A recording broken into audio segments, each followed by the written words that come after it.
Shalawama. Welcome to the free astrotheology course. Here's our textbook, The Gospel and the Zodiac, The Secret Truth About JC, the Christ Figure. The author is Bill Darrell-El. All right. So we left off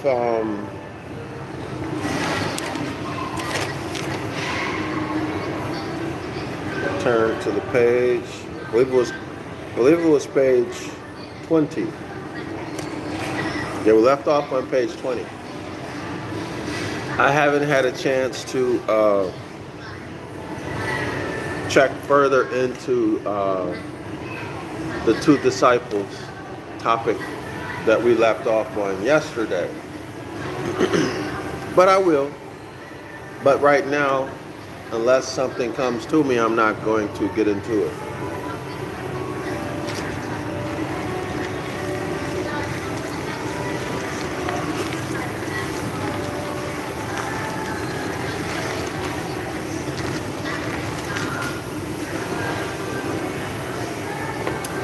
All right, y'all. So let's get started. Page 20. The subheading is the zodiacal structure of Mark. I'm just going to start from the first paragraph because I got off topic last time. All right, so let's start here. What evidence is there in the gospel text for Valentinius'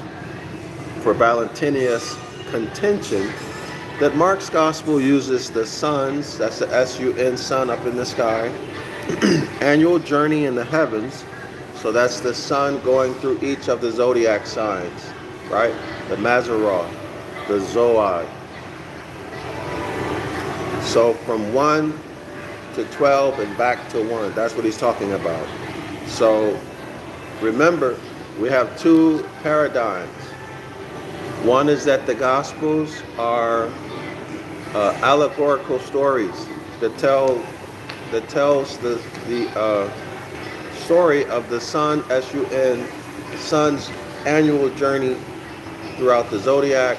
And then the other paradigm is the historical JC, the Christ figure. Okay, so what natural law principle are we looking at here in these two stories, or with the paradigm? Natural law principle is gender. There's always masculine energy and feminine energy. Feminine energy is the creative energy. That's you in your creative mode. The masculine energy is the I am. That's you. You exist. You don't have to do anything. You exist. Okay, so that's the masculine. That's the I am.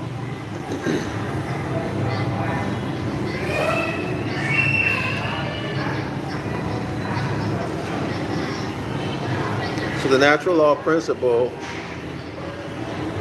in operation here is gender. So the paradigm, a paradigm can be created by what? By taking you into one set of beliefs and values. Or let me speak just plainly. Nature is a paradigm in itself. Okay, you're interacting with nature. Everything is congruent, everything is harmonized. Religion is a paradigm in itself. So these allegorical, these religions rather, man, it's like 1 million mosquitoes in here, y'all. I'm getting bit, I'm getting eaten up, dang. So religion is a paradigm, as I was saying. And that paradigm is out of harmony with natural law. Why? All of the religions, whether y'all want to accept this or not, have been created or have as their origin the Mazzaroth, right? It even says it in the New Testament. JC's followers were called the Way. The Way is the Mazzaroth, the Zoad, the Zodiac. Okay? Before they were called Christians. Okay, so what is that telling us? That's telling us that they were what? In tune with the Zodiac or with nature. And then they went sideways into a historical JC, the Christ figure, and all of the stories, allegorical stories that goes along with that historical paradigm. Y'all see that? So the historical, I don't know if y'all can hear it, but there's a lady on the phone and she's yelling. Maybe she feels she needs to out-talk me, but I'm not talking loud at all. I'm not talking any louder than if I was sitting here talking to somebody. But anyway, so these paradigms, these worldviews, they would be the feminine aspect, right? Oh, let me repeat that. Wait, that's not correct. Let me say what I want to say directly. If someone creates a paradigm or anything, they impose their will on you and you accept it, then you've accepted their energy, and in your life you're going to produce the results voluntarily or involuntarily that they intend or that they willed you to produce. Why is that? I'm going into the Hermetic Principles, or I'm already in the Hermetic Principles, y'all. Everyone has, and I discussed this a little bit yesterday, we all have both masculine and feminine energy in us. Everything does. Has both masculine and feminine energies. Your I am. Your I am. Your I be. I exist. That interacts with your feminine, which is me becoming whatever I'm going to become. Y'all see that? The action. The act of creation. These two are supposed to interact in your own consciousness together. But if your I am is weak, meaning you don't know who you are, you don't know your nationality, you don't know your bloodline, you don't know anything about yourself, you don't know your birthrights, you don't know anything. You've been kept ignorant of natural law, or you've been indoctrinated into religious science, right? You think it's science, but it's actually religion, okay? Mask, wearing a scientific mask, but underneath that science is religion. Or you've been indoctrinated directly in the church, synagogue, mosque, whatever your religion is. You don't know anything about nature. You don't know, therefore you don't even know anything about your true self. What is the true self? I'm my own God. I'm my own Savior. I'm the creative force in my life. Right? I save me. I create my situations, circumstances, wealth, or poverty. Right? You don't know that. You have a very weak sense or knowledge of I am. Clear? And if you're in that state, you're weak. So someone else can come in with their I am energy and override yours. Their masculine energy interacts with your feminine energy, and you're not conscious of any of this. Nobody's conscious of this happening, but that's what's happening on the energetic level. Okay? That's what's happening with the natural law. And now, your creative force, your feminine energy combining with someone outside of yourself, masculine energy, produces the you that they want. You in terms of your mindset and behavior. In other words, you're under their control. You never even met them, but they're controlling you mentally. What's the mechanism of that control? Making sure you don't know who you are. You have a weak knowledge of self. And you can correlate this with what Prophet Noble Darrell-El said. He said, know yourself. And others have said, know yourself too. But he said, know yourself.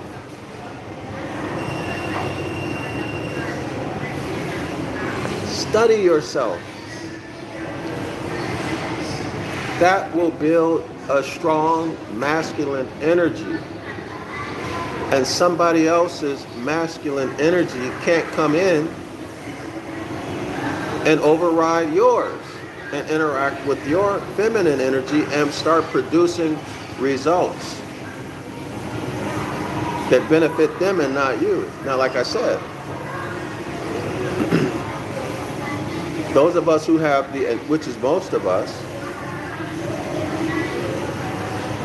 how do I know that? Well, most Moors are calling themselves Black, African American, African,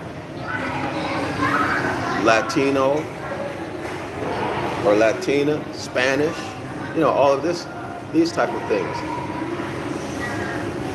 So they don't know what's happening to them.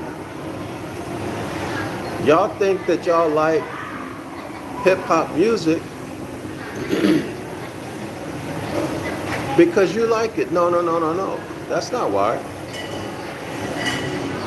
That's not why. That ended way back, I think, in the 90s when the record companies took over hip-hop.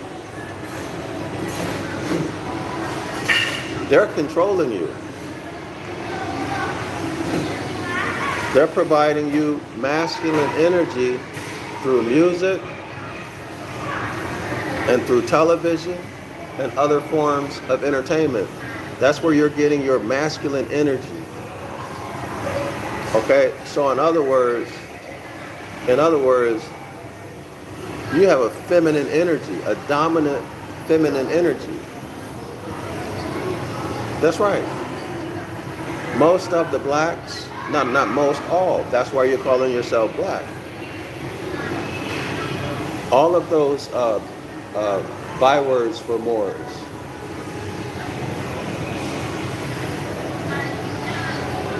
Your feminine energy is more active than your masculine energy.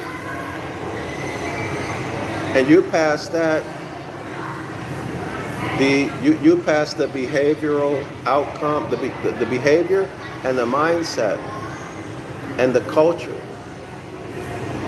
that those who dominate you, the hybrids, that they want you to have, you pass those down to each successive generation, one generation to the next. Here we are, almost 50 years of hip-hop, unheard of. A music genre lasting 50 years. Why? Because they're using it, hip-hop is their tool. It's their tool. That's their eye. What they will you to be. So you are a socially engineered black, a socially engineered Spanish person, Latino, all of the other. You're socially engineered. They're using natural law against you. Specifically what? Gender. Specifically masculine energy. What's the mechanism of that? They must keep you not knowing who you are. This tells you why every so many years they change your byword from Negro, Indian, black, colored, mulatto, African American, Latino, Spanish, all of these. Why? To keep you in a state of confusion, not knowing who you are. Your I am. I mean, you have some people who argue. I believe it's Exodus chapter 3, verse 14, or one of those verses about the great I am. You have people who argue Psalms 82:6, where the psalmist writes that you are God, you are gods, right? All of you are sons of the Most High. There are people who argue that. But that doesn't matter. That's just a small side point. You know that you don't have a strong will when you are denationalized, when you are in a denationalized state. Okay, so your I am is very weak. You have no knowledge of who you are. Clear? Is that clear? Let's move on.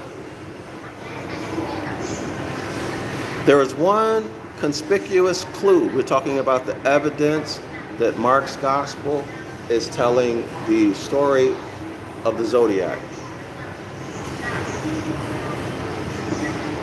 So let's get into this one piece of evidence that he's talking about. And here it is. Towards the end of the gospel, JC instructs two of his disciples to go into the city, where they will be met by a man carrying a jug of water. That's Mark 14:13. Miss, you drop money? Thank you. You're welcome. The lady dropped some money. Okay. So remember, I'm gonna spend some time. Y'all spend some time researching about these two disciples. So JC is the son, the S-U-N, instructs two of his disciples to go into the city. Okay, those two disciples are Gemini and or Pisces. Okay, they go into the city. What city is that? Probably New Jerusalem. I need to check into that. We need to check into it. Okay, so where they will meet. Now remember, this is at the end of JC's ministry, not at the beginning, at the end. So the end of the ministry would be what? At the end, or at the end of the 12th Zodiac sign. The beginning of his ministry would be at the first Zodiac sign. Now there's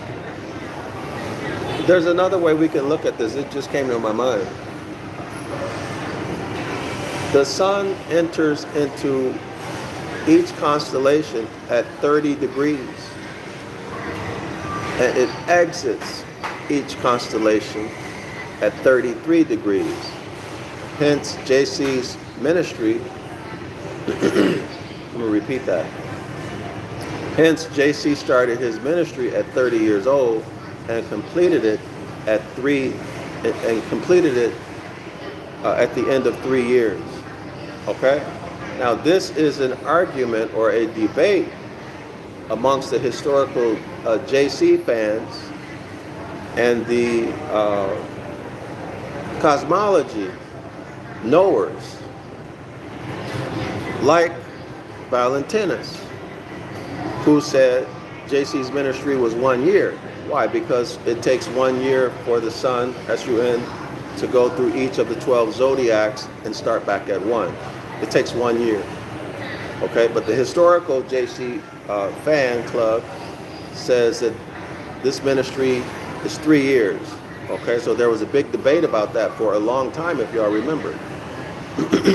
So let's just keep that in mind too, as we think our way through this. Who is this man? And why the necessity for such a strange meeting? And we need to ask the question, who are these two disciples?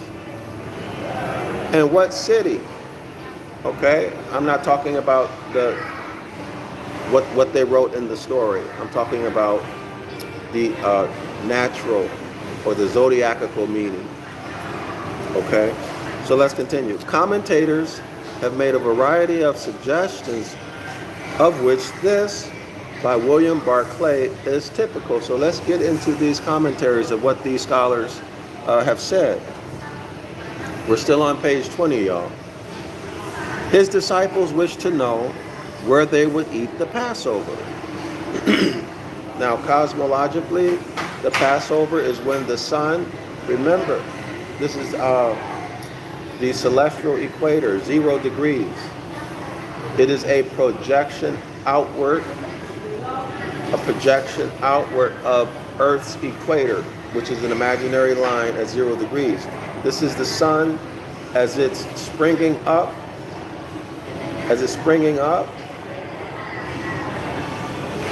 from December 25th, right? Christ was born on December 25th. The sun reaches 0 degrees. We have 12 hours of daylight, 12 hours of night. Okay, now remember, we are sometime around March 19 or 21, sometime around there.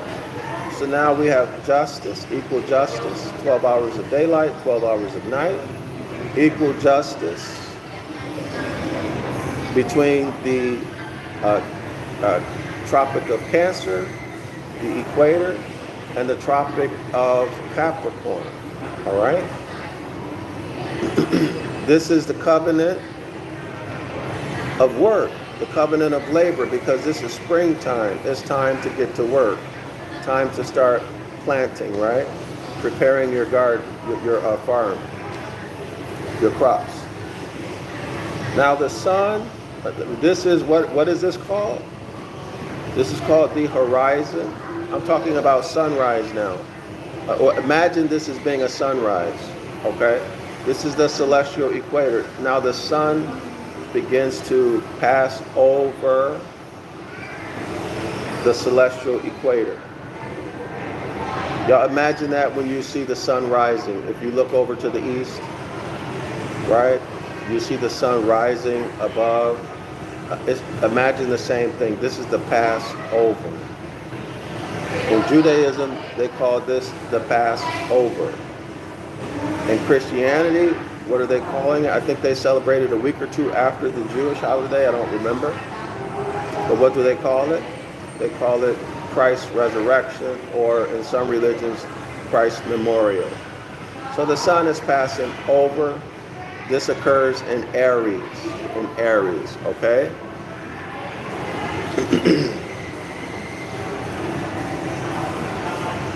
So the disciples asked to know where they would eat the Passover. Remember, that's the Jewish Passover. Okay, that's the Jewish Passover. JC sent them into Jerusalem with instructions to look for a man carrying an earthen pitcher of water. So who is the man carrying a jug of water? That's Aquarius. So this is a clear reference to Aquarius, right? But note it says a man. Back in those days, men did not carry water. So y'all go back and listen to the video that I did immediately before this one. I think it's number 12. Who is the man carrying a jar of water, number 12? Go back and listen to that so you can get the story about the hybrids, okay? There's a story, a whole story around this. Remember, men did not carry water. That's a humiliation. Okay? Jesus sent them into Jerusalem with instructions to look for a man carrying an earthen pitcher of water. A pitcher is a synonym for jar. Okay? The text continues. That was a prearranged signal. To carry a pot of water, well, here we go. To carry a pot of water was a woman's duty. See, there's the clue, y'all. Now, unless you know the culture, you would not know that that is a woman's duty. If you know the culture, you would understand that that's a woman's duty. So that is a signal. Something is culturally out of place. That is a signal. Now what did we learn? We just learned one tactic that they use, or one signal, one flag that they use to signal each other that something has a cosmological meaning. When something is culturally inappropriate, culturally out of place. So whenever something is culturally out of place, from this point moving forward, you should immediately suspect and search for a cosmic connection. Okay? There's cosmic or zodiacal information hidden in there somewhere. Okay? It's up to you to fish it out. No pun intended. Pisces, right? Fish it out. Okay. It was a thing that no man ever did. A man with a water pot on his shoulder would stand out in any crowd as much as, say, a man on a wet day with the lady's umbrella. Well, y'all know that with the transgender thing and the homosexual, you know, that might be hard in today's world, but y'all get the point. JC did not leave things until the last minute. Long ago, he had arranged a last meeting place for himself and his disciples, and had arranged just how it was to be found. Okay? I don't remember in the New Testament story all of the verses related to what he's saying here. So did JC, if y'all know it, put it in the comment section. If you remember the verse, put that in the comment section too. I don't remember. But anyway, this quote comes from Barclay, Mark, page 331. All right, y'all? Okay, page 21. But such an explanation is hardly adequate. Had JC met the man before and set the whole thing up in advance? So do y'all got that? Did JC talk to this man who had the water jar and make arrangements to rent his room or to use his room in advance? Is that what happened? Barclay thinks so, but the gospel tells us nothing about such a meeting. Okay, so I don't know why Barclay thinks this is the case, but actually it really doesn't matter why he thinks it's the case, because he wasn't there, right? And what would be the point of such a signal? Barclay himself admits that it cannot have been an attempt to do things covertly. Meeting a man carrying a jar of water would have been like meeting someone dressed like a harlequin. Hardly a way to go unnoticed. Well, that's true. And then why would they need to hide it?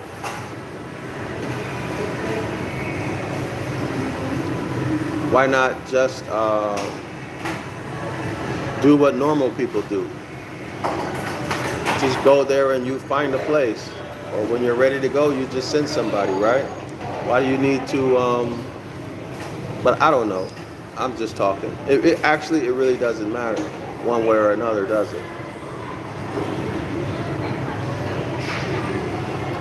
To anyone familiar with zodiacal symbolism, however, the man carrying the water jar is immediately recognizable as a symbol. Hold on, y'all. Hold on.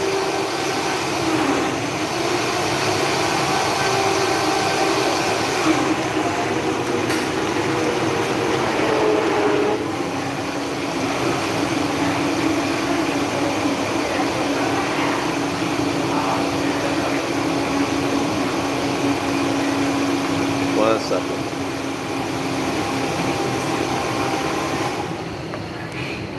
All right. Okay, so the machine has stopped. Let's continue. To anyone familiar with zodiacal symbolism, however, the man carrying the water jar is immediately recognizable as the symbol of the sign of Aquarius. But why should he appear at this point in the narrative? Why is Aquarius appearing right now in the narrative? And why should other Aquarian images appear close by? Images of social upheaval, which would be announced by signs in the clouds of heaven. Mark 13:26. So here he makes a very powerful point.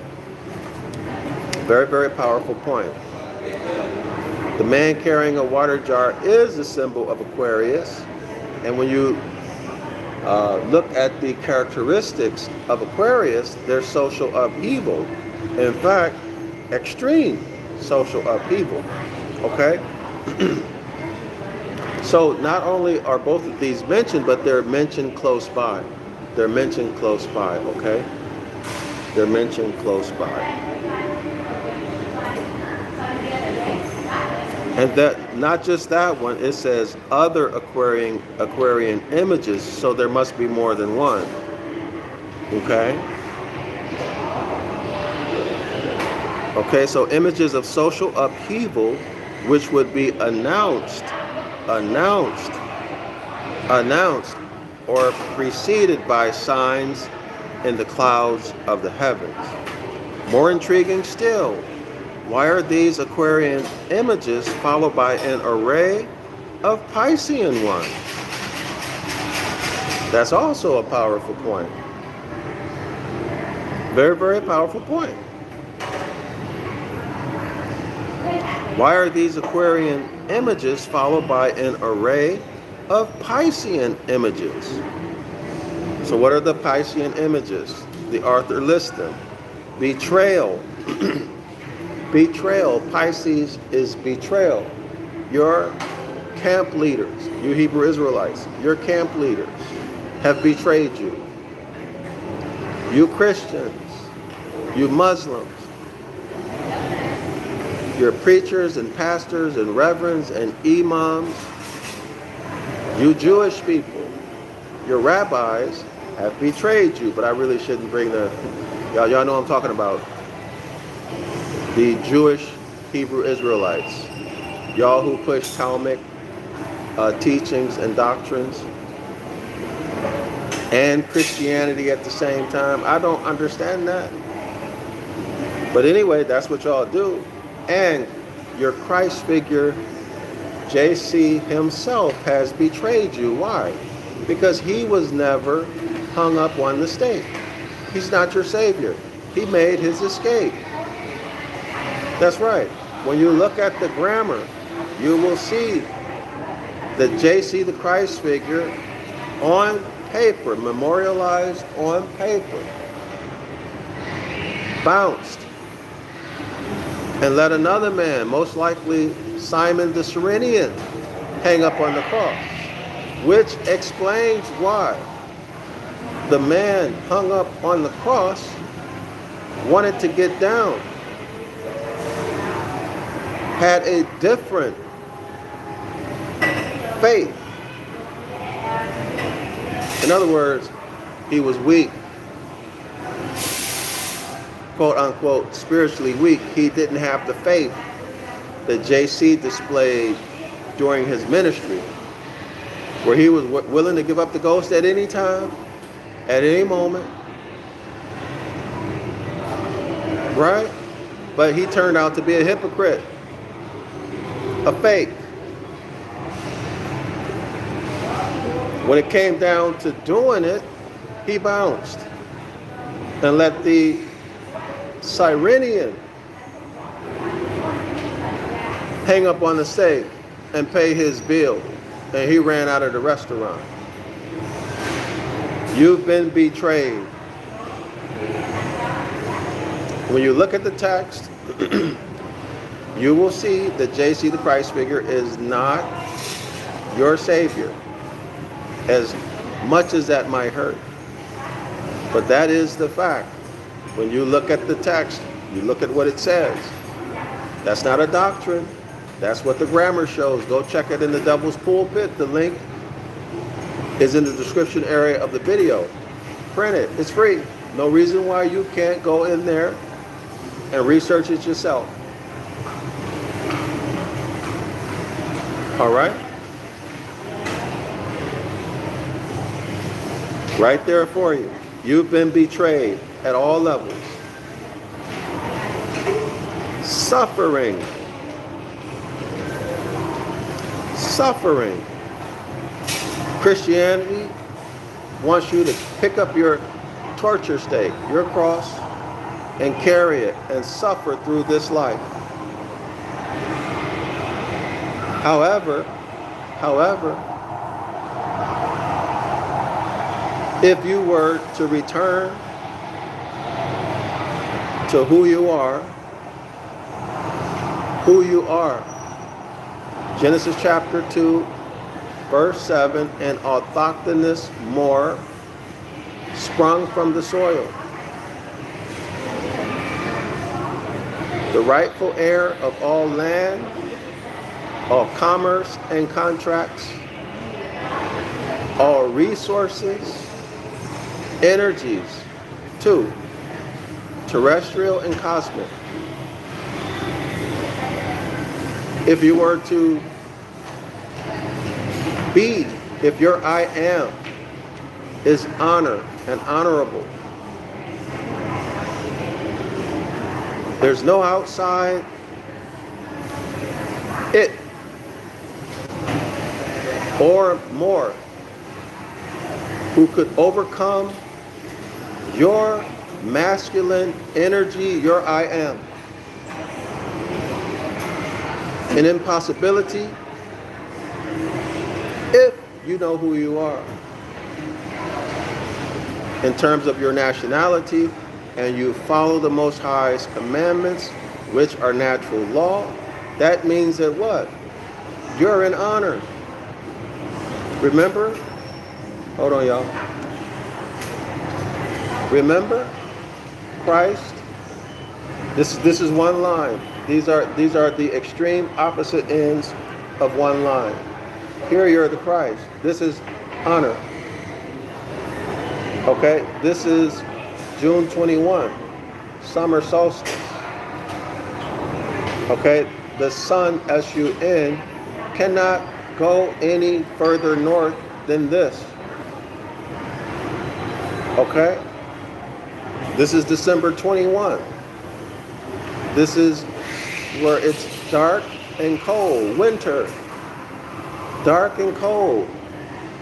People do evil stuff to survive if they have nothing, right? It's dark. A lot of evil happening, right? A lot of suffering. Not just for men and women, but for hybrids and other animals. Lots of suffering. Correct? Yes or no? Yes. And it's dark. Okay? And it's dark. So in the light, we have what? Intelligence. You can see everything. If you can see it, you can understand it, right? And then there's darkness. If you can't see it, can you understand it? Well, maybe. What are you going to need? You're going to need equipment, sensors in today's world, right? Sensors. Okay, but if you're here, you can see everything, meaning what? Your cosmic connection is working properly. You're intuitive, and you have the confidence to trust and act on your intuition. You can see the above, as above so below, and as below so above. Okay? So you're cosmically connected. It's working. Okay? The law of correspondence. And you're in honor. See, Christ, you're the Christ, you're in honor. So that means that you have arrested the law of vibration. You've arrested it through your conscious will, your conscious decision to remain in honor at all costs. And eventually that becomes what? That becomes a habit. Now, the law of rhythm keeps you polarized here in honor, or wherever you consciously choose to be, right? The law of rhythm empowers you to polarize yourself there, or to stay there, whereas other people, they're weak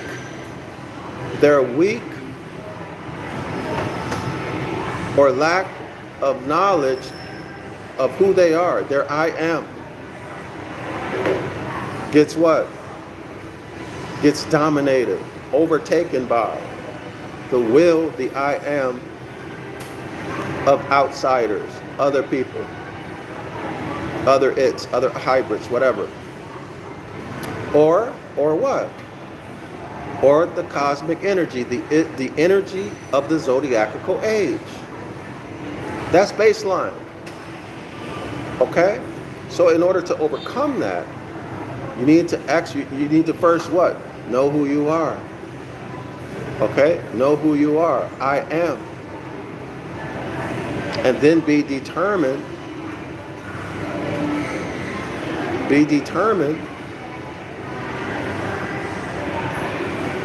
to follow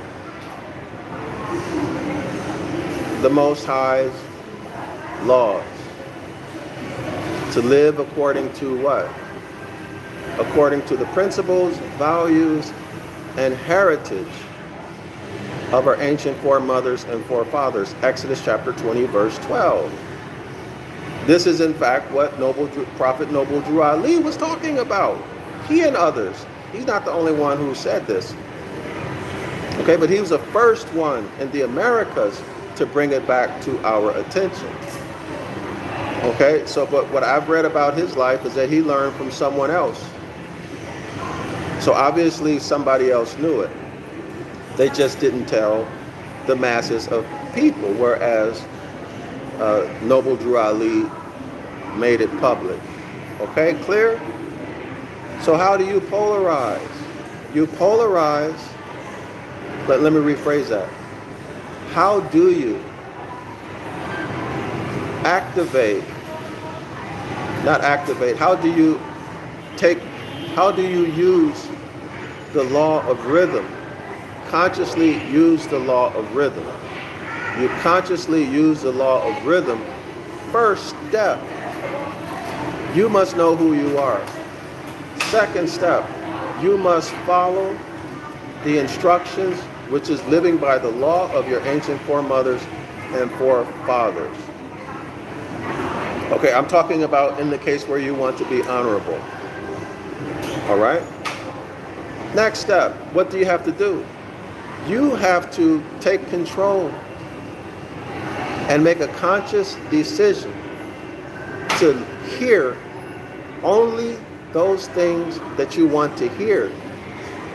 And they have to be consistent with you living in honor. Next, you have to take conscious control through your will of what you see. And what you see has to be consistent with what you want. Remember, what you want is to do what? Be in honor. And what you speak has to be consistent with, through the power of your will, what you want, which is to be in honor. So what are you going to speak? You're going to speak the jurisdiction of nature. You're going to speak the language of your ancient foremothers and ancient forefathers. I'm not talking about Latin, Ibaryath. That's not what I'm talking about. I'm talking about the language, because we had many dialects. Many dialects. I'm talking about the language of natural law. Okay, that's your jurisdiction. So if you're hearing things that are honorable, if you're using your will to control what you hear and what you see, and all of these things have to do with you living in honor. Okay? I'm summarizing. That's excellent, that's wonderful. But you're speaking the jurisdiction of religion. You're in dishonor. You're incongruent. Now, is that a problem? Of course it's a problem. But that's a problem that through practice and through what? Through willpower and through knowledge, you'll bring your tongue under control. You'll bring your tongue under control, and your tongue will begin to speak that which is dominant in your consciousness, the new dominance or dominant thing in your consciousness, which is nature. Y'all follow me? But right now, what's dominant in most of the people?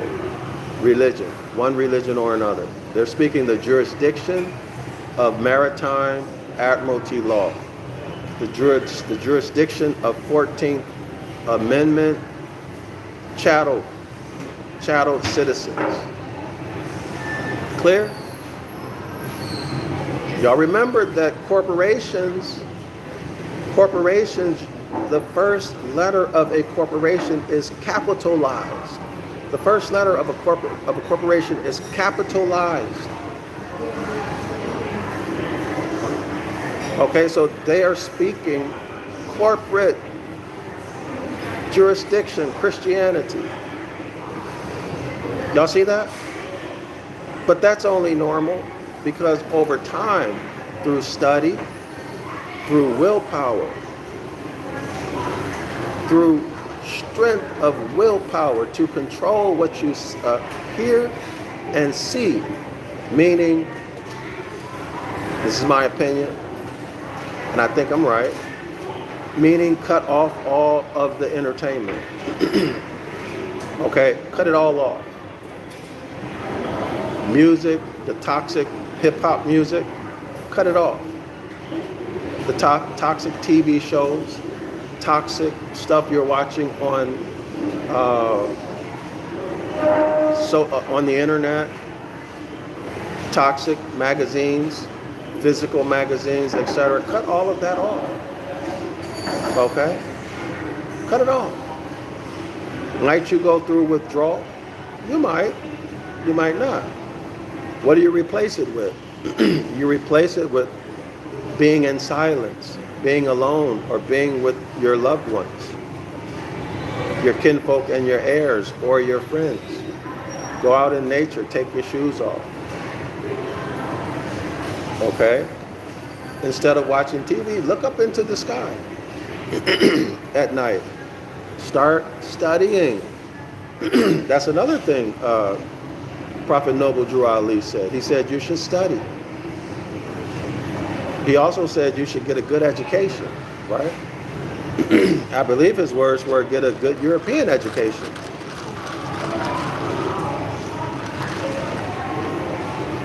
But that was then and this is now. You don't necessarily need a European education now, in my opinion. But the point is get out of the religion, be it the religion of science, which is a religion, or the traditional, or not traditional, because science as a religion is traditional, or the open religions. Get out of them, okay? Put yourself on the path of self-discovery. Study law, study the natural sciences, study psychology if you want. That'll help you to understand the law of gender. Okay, the conscious mind and the subconscious mind, etc. Okay? So, let me finish this before I move on. So, it's through the power of your will, self-discipline, breaking bad habits and replacing them with good habits. What are good habits? Those habits that keep you in honor. Okay, at first it's a lot of work, a lot of study, a lot of time investment, a lot of fiat investment. You may have to end relationships with many people. You may have to initiate new relationships with people. Okay, there is a price to pay. There is a price to pay. And like Chief Warhorse said on her channel, which impressed me. I don't mean like made me think, of her. I mean, it made an impression on me. For example, let's say I looked at a scan, okay, or X-ray film, and I write my impression. I'm talking like that, okay? But what she said is that you need to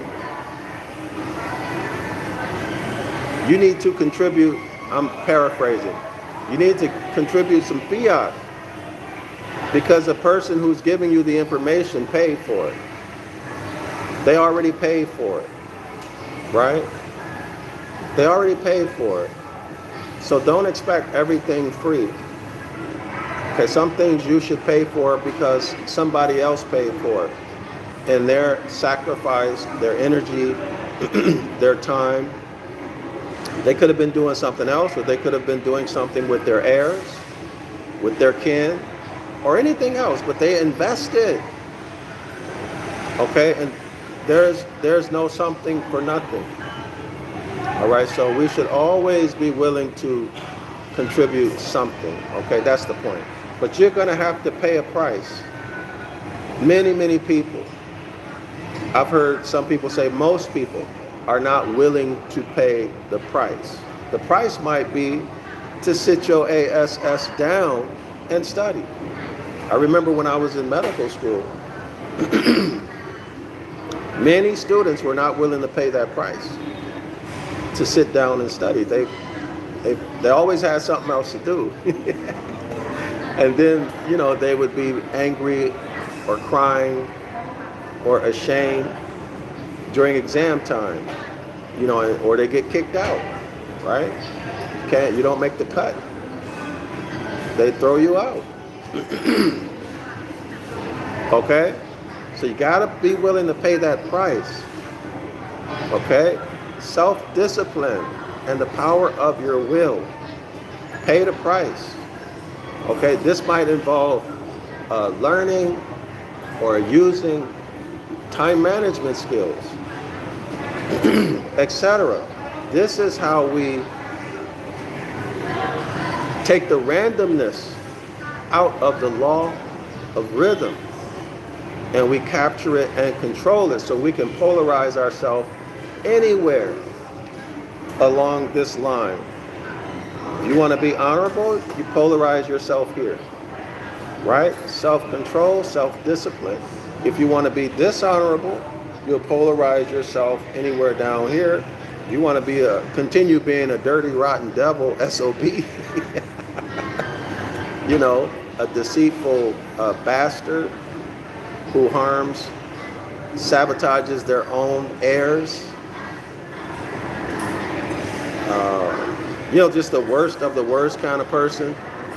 Let's say this is a person who's very high on the narcissistic scale, sociopath, psychopath, etc. All right? Devils, opposers, they will oppose you, Satans. All right? They do wicked, evil things behind your back. If that's who you continue, that's who you want to be, then you're going to polarize right here. You want to continue deceiving those who you owe loyalty, respect, and honor to, especially those of you who may be a mother or a father who are intentionally sabotaging your heirs because you're jealous, envious, or some other negative trait that you have, which is reversible using the same concepts as we can. So let's say you are a jealous person. So jealousy here, what's at the other extreme of jealousy?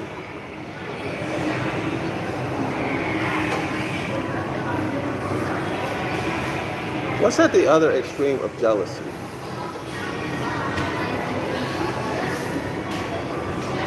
Yeah, what would you say is that, you know what, this is a good assignment.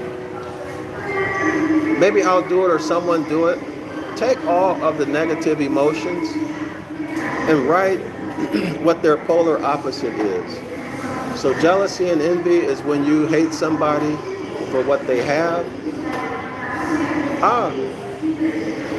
Maybe, I don't know. I'm just gonna say something, okay? Perhaps the opposite of jealousy is being happy for other people. I don't know. I haven't thought about it. It's my first time ever thinking about it. But someone should put together a list of the emotions, right? And put what they are or where they fall, what their polar opposites are. Okay? But anyway, if you focus on, let's say, being happy for other people and apply the same principles that we just talked about, eventually you can transmute yourself from being jealous and envious to being happy for people, supporting people. It's possible. The same laws apply. The same techniques apply for any and everything.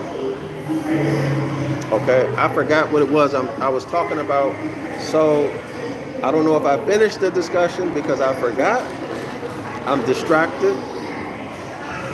Give me 1 second, y'all. Let me let this announcement go off.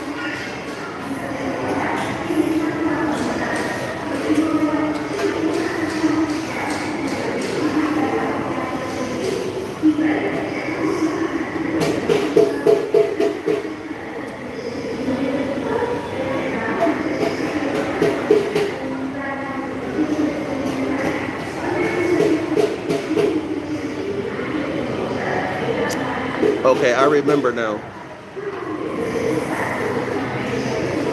Yeah, they have the longest announcements here. Oh.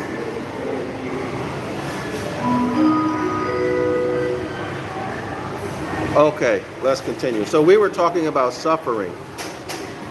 So how religion demands that you suffer. They put you in a suffering paradigm, right? Where you think that to be good, to be okay with the deity who you serve, you need to suffer. That's part of the game. You need to accept that in life, okay? But that is, in fact, the masculine energy of your oppressor's will, okay? That's their masculine energy overtaking your I am energy, which is weak. Because your nationality has been taken away from you, you have no knowledge of self. Y'all see the mechanism of how this works?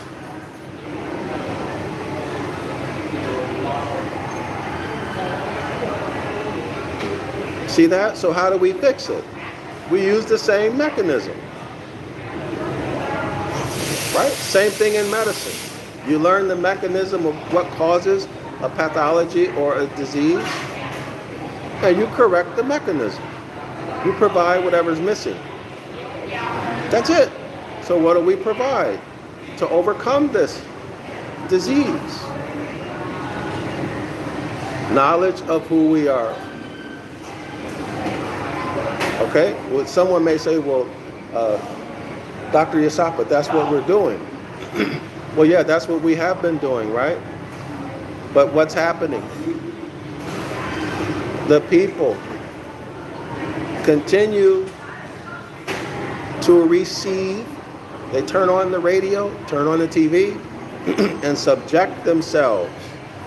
They willfully, voluntarily subject themselves to the will of their oppressors through entertainment.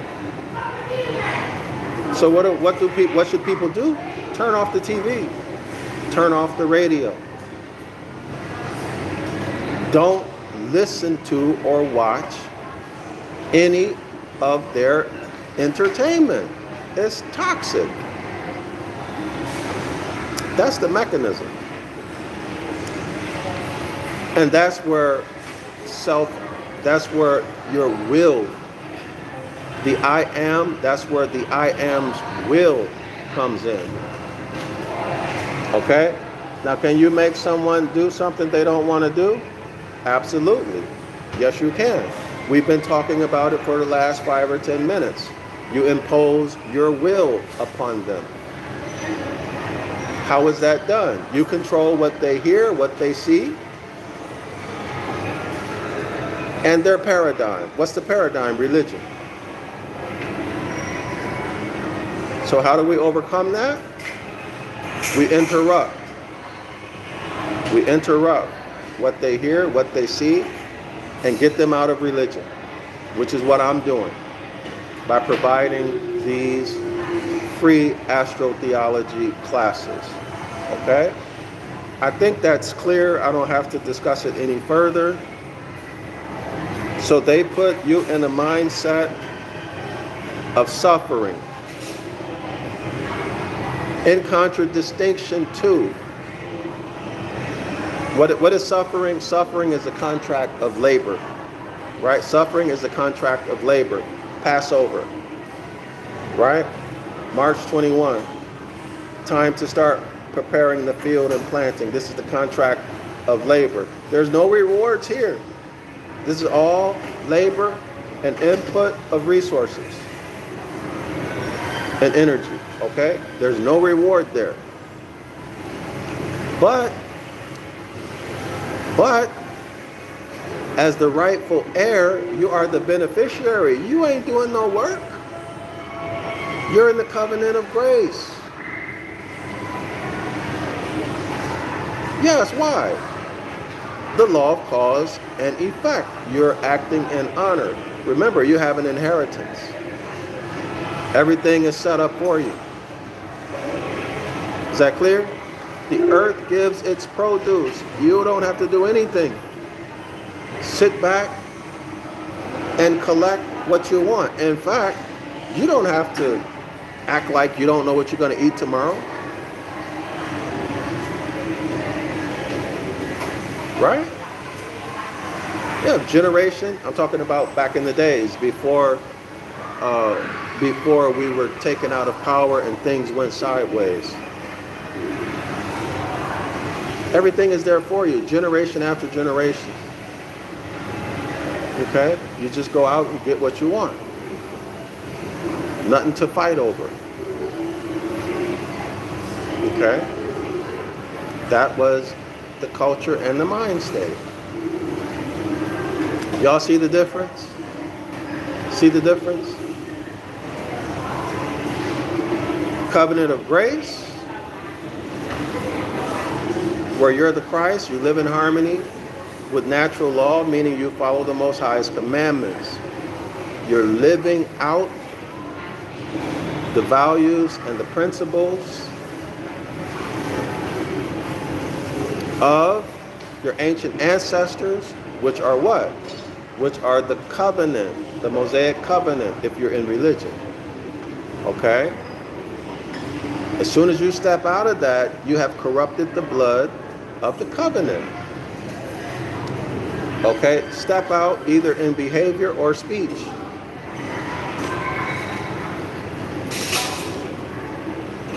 Love, truth, peace, freedom, and justice. Okay? Honor. Okay? So let's continue. Sacrifice. Sacrifice. Your sacrifice is everything we talked about in suffering. Your sacrifice is the type. Remember, JC told his apostles that he would make them fishers of men. Right? They cast a broad net and a broad drag net, and they catch all of these fish. Open their mouths up and take a coin out. That's right, you're a fish. You're that fish with the coin in your mouth. That's the reality. Do you see the duplicity now? Christ saying he's your Savior. Christianity saying that this is all about you suffering and sacrificing in this lifetime so you can go to heaven or get into the kingdom. But in reality, it's about getting coins out of your mouth. See the duality, the duplicity? This is Pisces. This is Pisces. These are the characteristics of Pisces. Christianity chose to represent itself as Pisces. Why? The zodiacal age. But even that's questionable, right? I don't buy this 2,000-year history of Christianity. I don't buy it.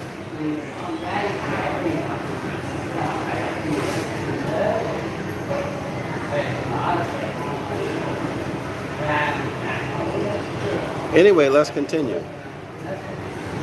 More intriguing still, why are these Aquarian images followed by an array of Piscean images? Betrayal, suffering, sacrifice, as the Gospels draw to a close. Why is this important? The Gospels drawing to a close means Jesus' ministry is ending. Okay? In other words, the age of Pisces is ending. So where are they going to next? What age are they entering into next? Remember, when the rendering, the verse, tell us when will these things be and what will be the sign of your presence. Y'all remember that? They translate that as the last days, or the last days of this system of things, or the end of the world. It's pretty known now by many people, if not most people, that is a poor translation of the Greek, or whatever word y'all might say, Greek or Hebrew, whatever. It's a poor rendering of that word. Poor translation, rather. It should say end of the epic or end of the age. Okay? End of the epic or end of the age. That's very different from the end of the world.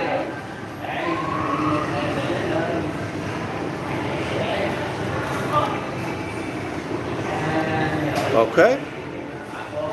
If these two signs, the final two of the zodiac, are so clearly evident, is it not just possible that the others are present too? Well, that makes a lot of sense, right? If you see one cockroach in your house, chances are there's a lot more. If you see one mouse, chances are there's a lot more. Right? Common sense. Now remember the progression of the equinoxes is going backwards. Okay? The sun is moving in its, or going through its annual journey, but the progression of the equinoxes are going backwards. Okay? Going backwards. So keep that in mind. Indeed, the other zodiac signs are present, not without obvious pictograms of the signs, although at least one of these are present. So in other words, you're not going to see the symbol or the motif.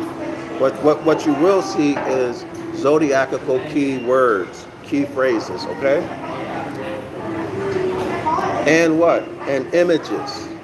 Just like we saw with the keywords and images rather, related to the Sea of Galilee event.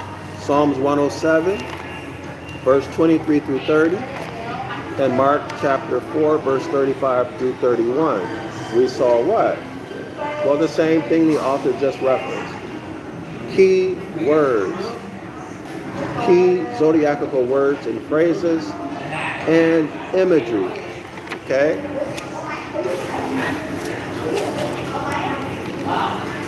All right. So let's continue. Okay, not with, if these two signs, that's Aquarius and Pisces, if these two signs, the final two of the zodiac, are clearly evident, is it not just possible that the others are present too? Indeed, they are present, not with the obvious pictograms of the signs, although at least one of these other is present, but with imagery and themes drawn from zodiacal mythology and psychology. Y'all hear that? Zodiacal mythology and psychology. What is this bringing to our attention? What natural law?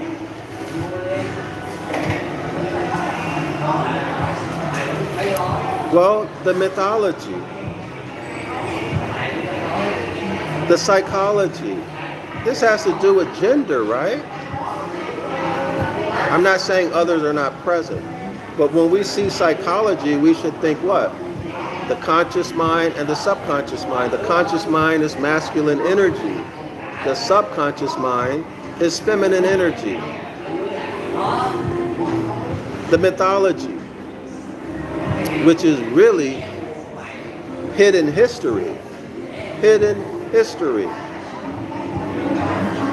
Okay? Hidden history. Let's continue. In fact, so make the connection. Let me go ahead and say it directly. Make the connection. We need to check the mythology and the psychology that our ancestors, our ancient ancestors used in their zodiacal system. We need to check it and make any corrections that may be needed. Okay? Why? Because this has to do with what? The I am. Imposing the I am. on feminine energy. That means that you can impose your I am on other people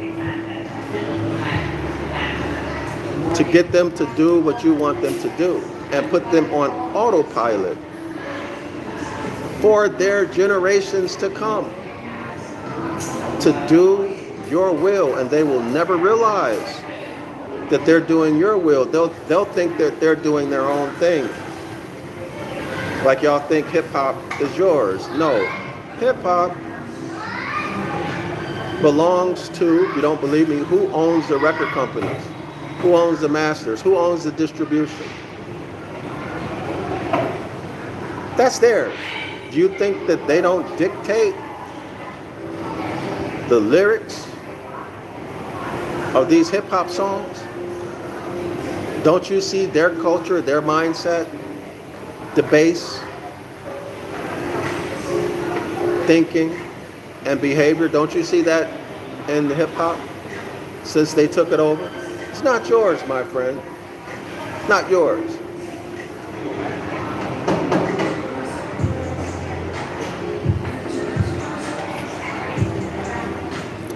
So, one man or a group, one person, one man or woman, or a group of men or women and or hybrids can use these natural laws to get you to do their bidding and make you think that you're doing what you want to do. All right? So now all of you conscious people, all of the blacks, the African Americans, all of you in those statuses, hear me out and hear me clearly. Your energy is feminine. And you're getting played like a bitch on the corner.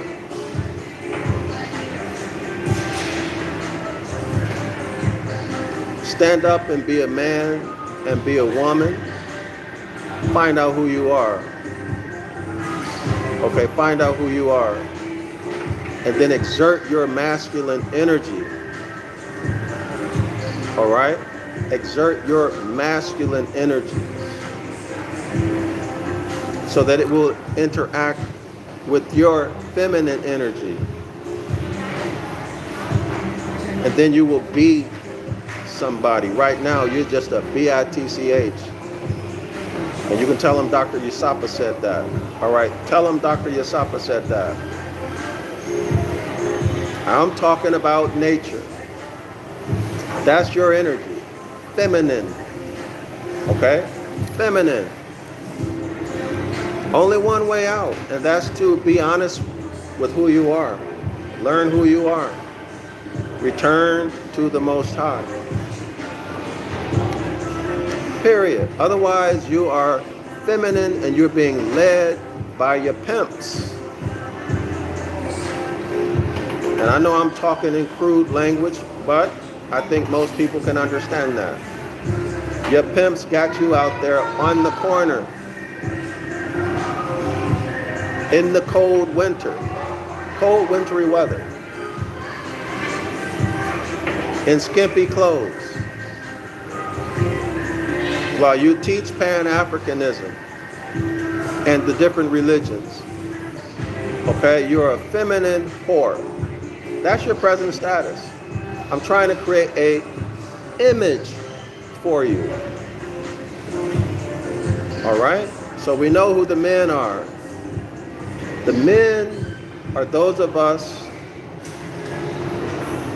who have proclaimed our nationality and who are living in honor and who are speaking in honor. These are the men, right? We are those who are projecting powerful masculine energy. So go sit down. Let's continue. And you tell them I said that.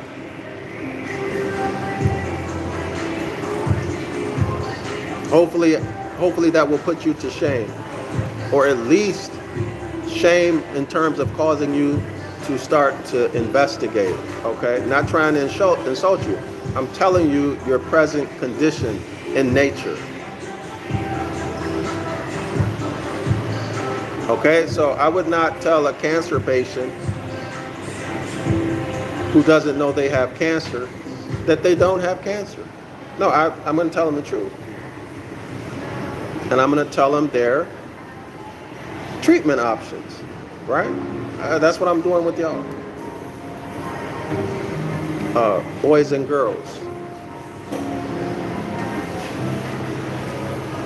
Okay, so indeed the other zodiac signs are present, not with the obvious pictograms of the signs, not with the obvious motifs. Okay, you're not going to find those, although at least one other of these are present. So there's one motif. Okay, I want to see it. But with imagery, like the imagery I just painted for y'all, you know, the whore, the man who's feminine, the feminine energy in nature, okay?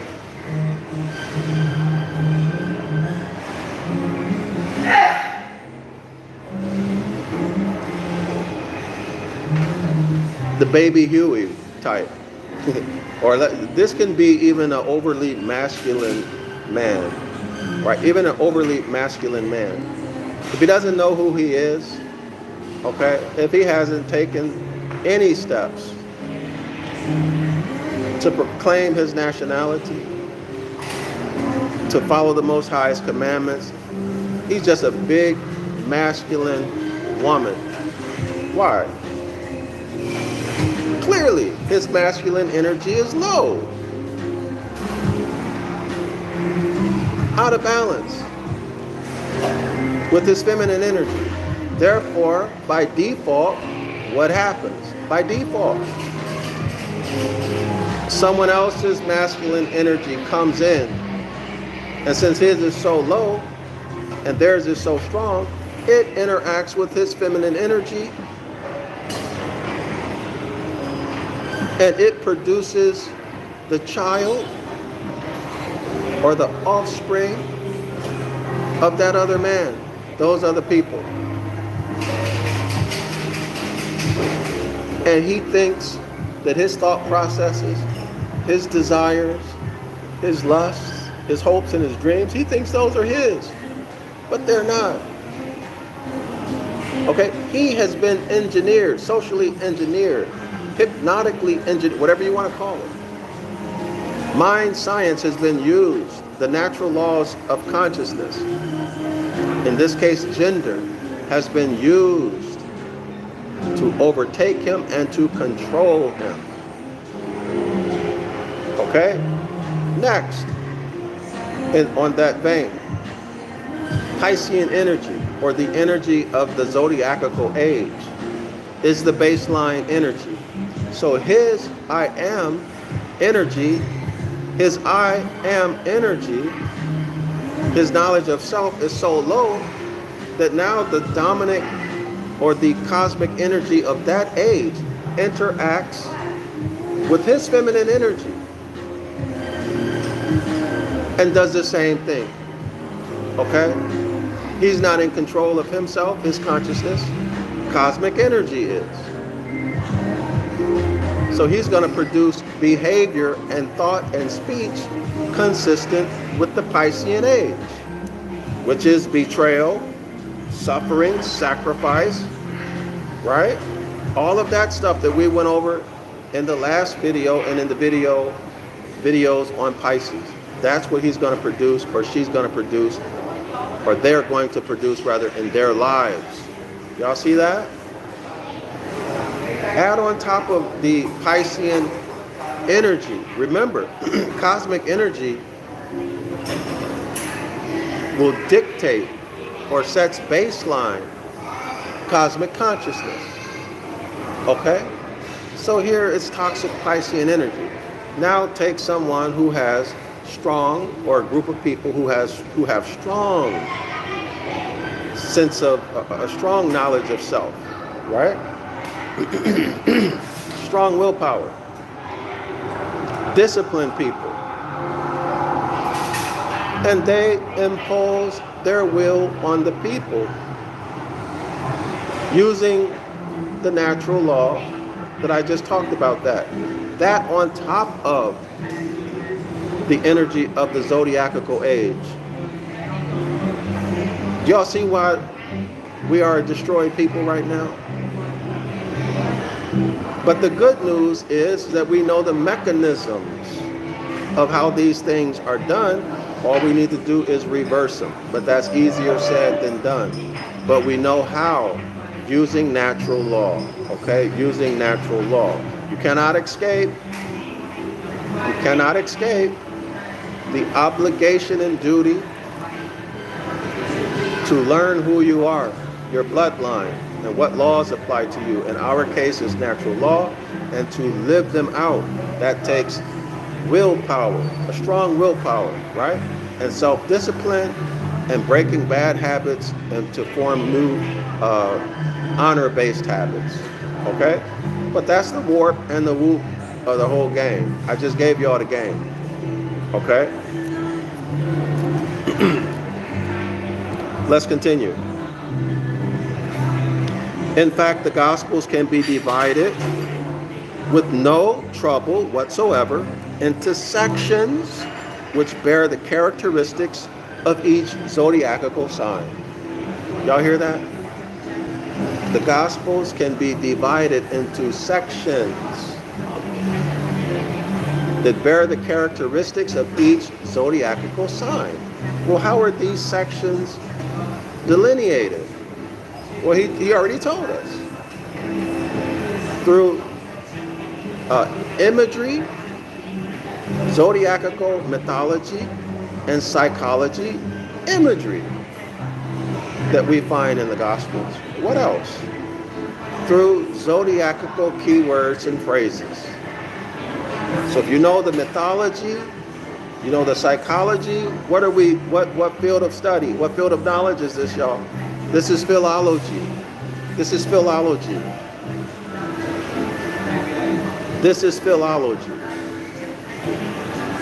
Okay, so mythology, what do you need to know? You need to know who the people are. Who are these deities? Okay, who are they? What is their biography? What are their aliases? Right? Brothers or family. Well, biography would include their life story, their achievements, their blunders, their families, siblings, parents, their children, right? Alleged time that they lived, their most notable achievements, most notable failures. I think I already mentioned that. What group of people, what nation were they involved in, or were they from, right? Etc. That kind of stuff. And then what? Then we look for artifacts, archaeology. We look at art. We look at commerce and law. Everybody see that? Extremely important, if not the most important, the etymology. The etymology, because the etymology gives us the real truth, okay, about the meaning contained in a word or of a verse, the etymology. Okay, so this is why it's so important for y'all to learn Ancient Ibaryath. Okay, we would never know that JC was not hung up on the cross if not for the grammar. Grammar is what? Grammar rules, linguistics. So it is through the grammar rule that we know that JC made his escape and let another man hang on the cross for him. What does that say about his character?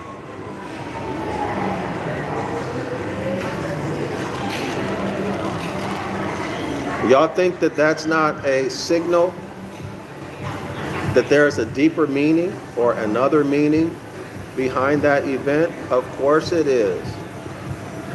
Why? Because it's inconsistent. JC is supposed to be the light of the world. The light of the world. He's supposed to be honor. The embodiment of honor.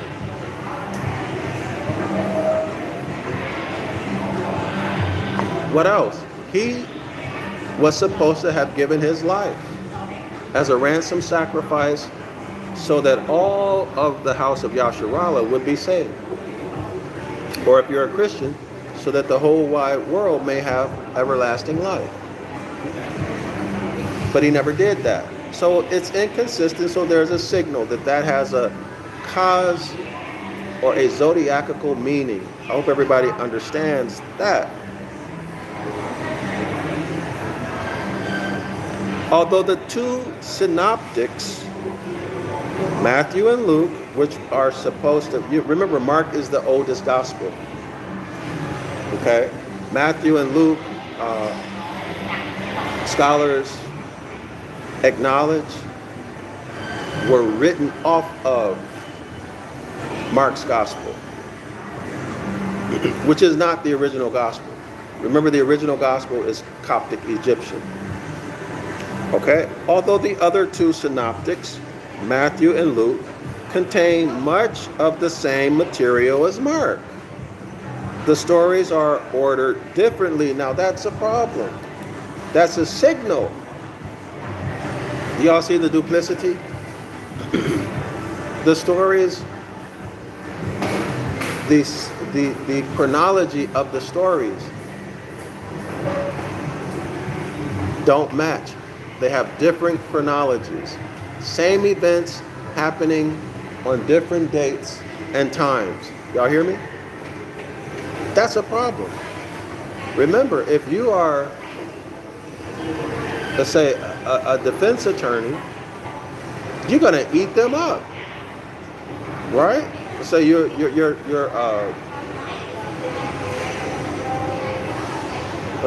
let's say you are on trial, defending yourself in a murder trial, okay? And these witnesses come in and they testify to the same events, where one says it happened a week ago, the other says it happens 2 weeks ago, the other says it happened 3 days ago. Y'all see that? Somebody has what? Committed fraud. They plagiarized themselves. Now everything they say after that, you can disregard, because why? They are a publicly known liar. They committed fraud. So here we see fraud. So what am I saying? These incidences of fraud, these incidences of fraud may very well be signals to those who are in the inside of the house that there's cosmic or zodiacal information in that text that the people on the outside of the house are not supposed to know. So it's written in code. Y'all see it? Similarly with John, there is no zodiacal order. See that?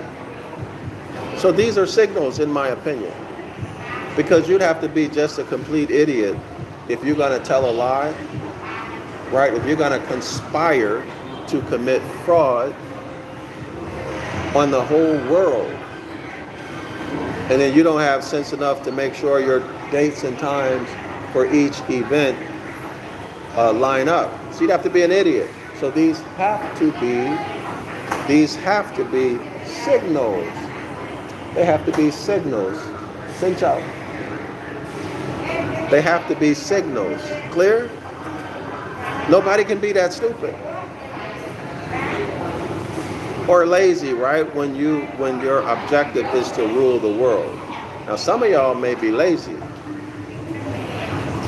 Some of you may be indifferent about achieving your goals. You may not even, many of y'all, most of y'all may not even have goals. So this frame of mind that I'm talking about may be foreign to you. You may think, oh, it's not a big deal. Why? Because you're indifferent. You might not get your events and the dates lined up. Why? Because you don't do that in your life right now. But these are Genesis chapter 1, created creatures by the Elohim, the Moors, those renegade Moors. By the way, you know what? Black nobility. Think about this, the black nobility. I don't know when that term came into being, but just it's a thought that came to my mind. Black nobility. Why were they called black? When is it consistent with the date that they started branding us as black? Or were they called the black nobility before then? Before they started branding us as black? I don't know those dates. But if they were called the black nobility before they started calling us blackamoors and black people and all of that garbage, well, guess what? It appears to me that the black has reference to Saturn. Okay? The Saturnalia Brotherhood. The Brotherhood of Saturn. Black. Black is the color of Saturn. And those priests, those secret society members, the Brotherhood of Saturn, they wear black. Right? So the priest of Saturn, that's the nobility.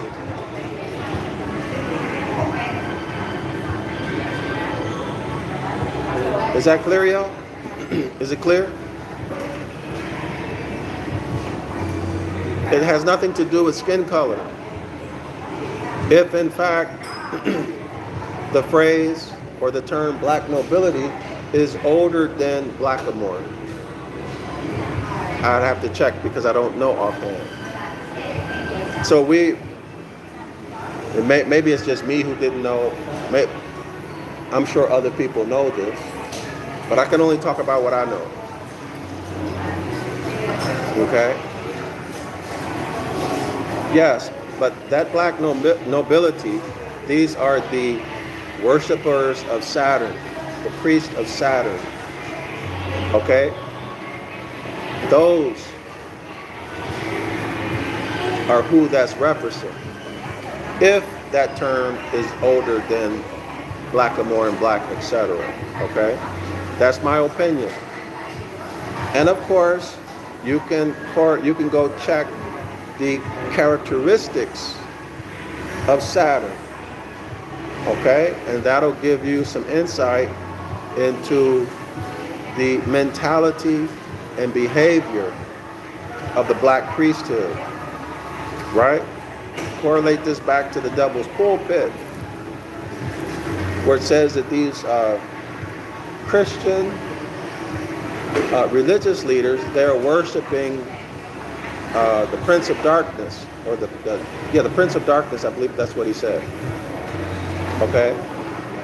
And that's related to Zoroastrianism. Okay, this is the Brotherhood of Saturnalia. Okay, I got off track, but we're going to conclude right here, y'all. I'm going to stop right here, and in the next class, we'll go through this table on page 21, 22, and 23, Okay, we'll go through as much of that as I'm able. So I'll see y'all back in either 12 or 24 hours. Shalom Islam to all the Moors. Make sure y'all support my project to write the book of the law in Ancient Ibaryath and Modern English. I think I've demonstrated why it's important for us to have this document, okay? I'll put the natural law back in there, all of the Hermetic laws, principles, all of the constitutional stuff, you know, where the natural laws are expressed in the Constitution, constitutional concepts and principles.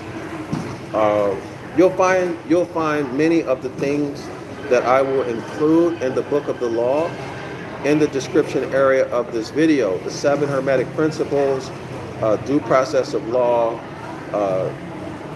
etc. There's much more, but y'all go read that. Make sure you buy my books if you want to take control of your I am, at least as far as what I can do for you, right? You need to know the Ancient Ibaryath. Okay, you need to know who you are also, about your Moorish heritage, okay? But our culture is nature, okay? Linguistics is a faculty that we're born with. It is a law, okay? And when you speak, you're letting everybody know which jurisdiction you're in. Nature, which means you're the sovereign, Psalms 82:6, or maritime admiralty law, which is Christianity, canon law, which means you are the slave. You're the animal on the farm, to be treated as such. Okay, so links to all of my books are in the description area of this video. Okay, so buy my books on zionlawschool.org. All right, and you can support me that way. I appreciate y'all spending time with me, listening to my thoughts. All right, I hope you learned something. Islam and Shalom.